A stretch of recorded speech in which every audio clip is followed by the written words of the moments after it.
Sra. Presidente.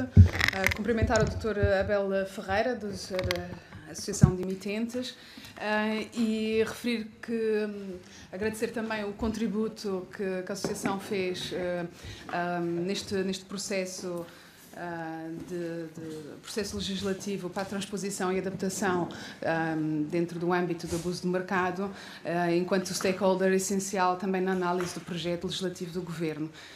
Também é bom recordar que a Comissão Europeia já avisou a Portugal relativamente ao atraso e ter ultrapassado o prazo da transposição, por isso estamos aqui já com os timings já apertados relativamente aqui à transposição. Na documentação que a Associação nos fez chegar, refere algumas preocupações com a competitividade do mercado nacional de capitais relativamente às penas e às sanções previstas através deste projeto de lei, e talvez se pudesse explicar um pouco quais são os efeitos previstos por parte da Associação ao sondar os seus associados, portanto, o que é que aconteceria ou que acontecerá com a entrada em vigor desta transposição e adaptação. Obrigada. Doutor. Muito obrigado. Queria cumprimentar a Sra. Presidente, as senhoras e os senhores deputados, aproveitar a oportunidade para desejar à Sra. Presidente e às senhoras deputadas um feliz Dia Internacional da Mulher e agradecer a oportunidade para estarmos aqui a prestar os esclarecimentos que julgarem necessários e a poder contribuir para este processo legislativo. O mercado português atravessa atualmente algo que eu julgo podermos considerar como a sua crise mais urgente na sua história recente. Todos os indicadores apontam nesse sentido. O número de empresas cotadas tem vindo a diminuir. A capitalização bolsista tem vindo a cair. A capitalização bolsista em função do PIB é hoje de apenas 30% para um PIB reconhecidamente baixo em comparação com países congêneres. E talvez ainda mais preocupante do que estes dados, que eu depois, se os seus deputados assim o entenderem, poderei pormenorizar, mas mais importante é talvez o facto de o volume de transações no mercado português ter caído nas últimas 2 décadas para cerca de 1/10 daquilo que era. E, portanto, existe claramente um problema de competitividade do mercado de capitais que nos preocupa por uma razão muito simples, porque nós entendemos que é imprescindível alargar o número e tipo de fontes de financiamento ao serviço das empresas. Aliás, nesse sentido, temos vindo a tentar colaborar em iniciativas, quer do governo anterior, quer do presente governo, que vão nesse sentido, e esse alargar e esse diversificar das fontes de financiamento passa necessariamente pela existência de um mercado de capitais com profundidade e com espessura, que nós neste momento já não podemos dizer que temos, face àquilo que são os principais indicadores, mas que é urgente conseguirmos dinamizar e revitalizar no sentido de as empresas não ficarem exclusivamente dependentes do financiamento bancário e do endividamento bancário. Ora, nesse sentido, iniciativas legislativas que possam ser percepcionadas como criando novos obstáculos menos adequados e razoáveis do que aquilo que se passa noutros países, designadamente à captação de investimento, seja ele doméstico, seja ele internacional, seja ele privado, seja ele institucional, medidas legislativas que possam ser percepcionadas dessa forma, naturalmente criarão um obstáculo, quer à dinamização do mercado de capitais, quer à diversificação das fontes de financiamento, quer à nossa capacidade de captação de investimento de que a economia portuguesa tanto necessita. E, de facto, existem nesta proposta de lei alguns casos de preceitos e normas que nos parece poderem revelar-se bastante prejudiciais. Não sei se quer que passe para esse detalhe. Bom, em concreto, é criado um novo tipo criminal no artigo 379-E da proposta, tratando-se de um tipo criminal que é punível a título de crime negligente. Ora, aquilo que está aqui em causa é um tipo criminal que, em primeiro lugar, tem como objeto uma decisão e não um comportamento. O número 1 deste artigo 379-E vem criminalizar a decisão ou a deliberação, independentemente de existir qualquer tipo de nexo causal em relação a um resultado que, na verdade, não tem de ocorrer e, portanto, não tem que existir nem prejuízo, nem dano, nem prejudicados. E a punição a título de negligência acaba por criar problemas graves de articulação de todo este preceito.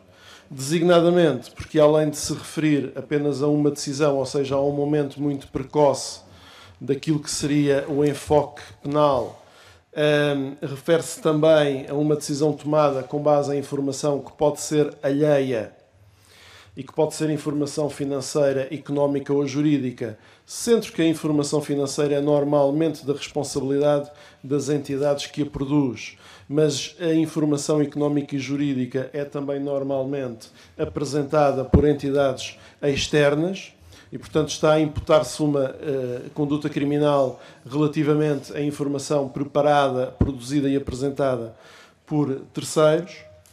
E, por outro lado, estamos perante uma situação que depois, na sua concretização, faz depender o caráter falso ou enganoso da informação em causa da maior aderência ou não de situações que tenham sido apresentáveis como favoráveis e que possam ou não ter correspondência com a realidade. E, portanto, há aqui um conjunto de conceitos muito imprecisos, há aqui uma grande indeterminação e a tudo isso, poderemos ver também em mais detalhe, se assim o entenderem, junta-se o problema da intenção de punição com negligência, o que de facto não acontece nos outros países, e são muito poucos, são apenas 3, que na União Europeia têm um preceito que de alguma forma pode assimilar-se a este. E eu diria que este é talvez o ponto mais importante e onde gostaria de colocar mais ênfase relativamente a esta proposta, independentemente de outros que eventualmente teremos a oportunidade de analisar. Muito obrigado, Sr. Doutor. Obrigada. Mas, por exemplo, relativamente às penas, por exemplo, no Reino Unido a pena também é mais elevada do que o mínimo exigível através do Marmad. Portanto, são 7 anos no Reino Unido, portanto, existem países onde efetivamente a pena é mais elevada. Portanto, será isto que realmente levará a uma fuga de capitais como poderia prever? Especificamente, porque é necessário haver aqui uma harmonização das regras, portanto, todo em torno de todo o processo legislativo do Marmad, que certamente também a Associação também esteve a acompanhar e necessariamente Portugal também terá que haver também essa clarificação em Portugal também. São duas questões diferentes. Esta intervenção legislativa é necessária. O processo de transposição e de adaptação do direito nacional relativamente ao regime Marmad é necessário. O que acontece é que nós observamos que, em vários casos, as penas que estão a ser propostas são superiores àquelas que são as penas máximas referidas na diretiva e, de facto, o nosso mercado vive uma situação de perda de competitividade que não é comparável àquela que é a situação de outros mercados e nós dificilmente nos podemos comparar na generalidade dos indicadores ao mercado londrino, mas a questão do preceito a que eu me referi há pouco do 379, do artigo 379, é diferente desta. Aí o que está em causa não é apenas um aumentar da pena é a criação de um crime que não consta da diretiva e que, portanto, não consta do regime mar-de-mar e que nos termos em que é desenhado, ainda que o legislador sinta a intervenção de criar um tipo criminal deste tipo, de facto nos parece excessivo e exorbitante, porque no limite perde-se a clareza e a precisão indispensáveis em matéria penal para perceber exatamente quais são os limites e as baias deste tipo criminal.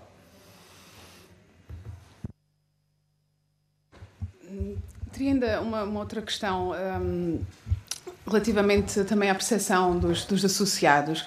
E se a Associação pode dizer que os associados estão preparados para a entrada em vigor da proposta de lei e dentro deste contexto do MARMAD, e se investiram o suficiente para testar os próprios sistemas de transações, e nomeadamente em termos de testes à estabilidade dos algoritmos em ambientes controlados internamente. Se já fizeram estes processos, se acha que investiram o suficiente para depois não ter que ter sanções e penas indevidas nesse sentido?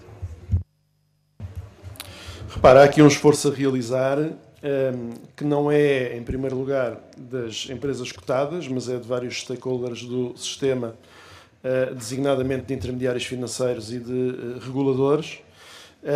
Naquilo que toca às empresas cotadas, nós temos vindo a alertar desde o início do ano passado para a premência da transposição deste regime e, portanto, começámos a alertar muito antes de essa transposição se ter atrasado.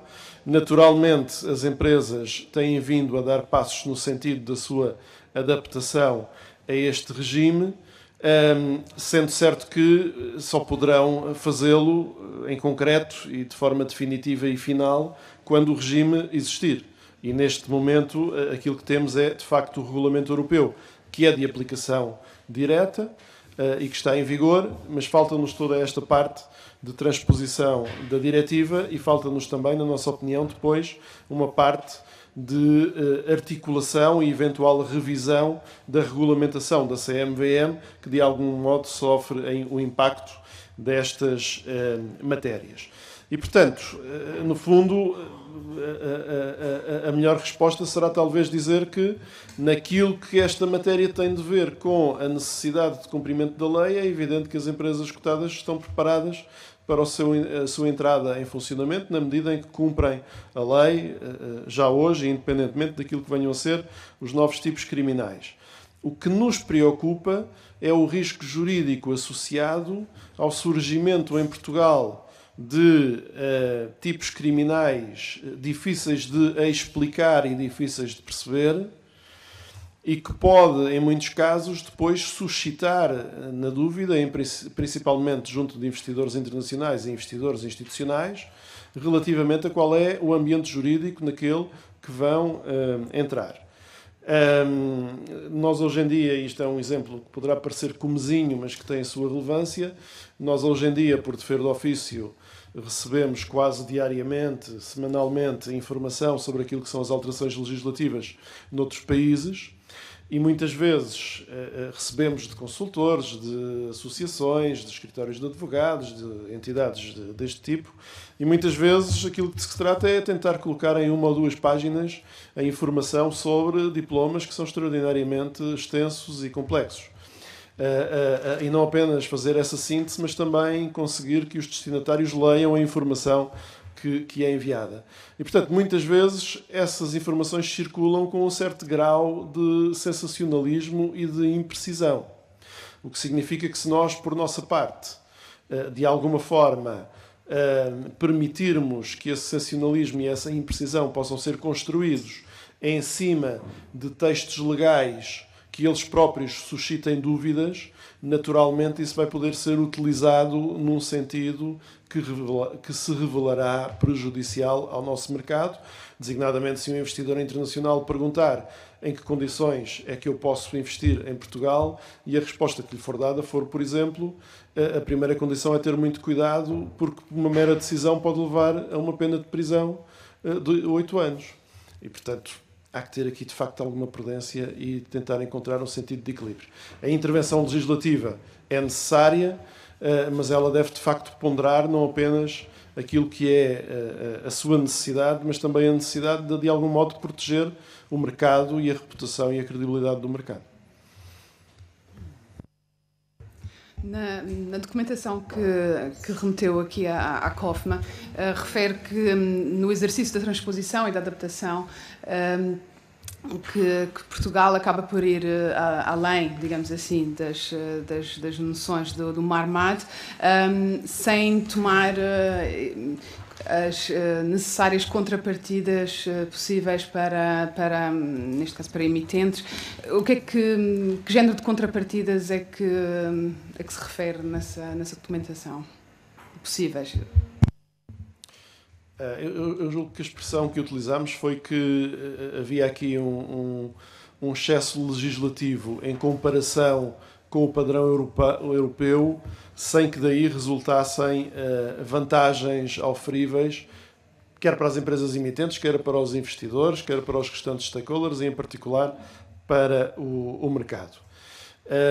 E isto é assim porque, de facto, temos dificuldade em compreender porque é que em Portugal temos de criar um tipo criminal único, que não tem paralelo em mais nenhum país na União Europeia, e que nos termos em que se encontra desenhado é suscetível de suscitar as maiores dúvidas quanto à sua aplicação e aos termos e limites da sua aplicação. E, portanto, julgo que foi nesse sentido e que foi essa passagem que a senhora deputada estaria a referir. Em termos de haver maior flexibilidade noutros sentidos, não é? Também.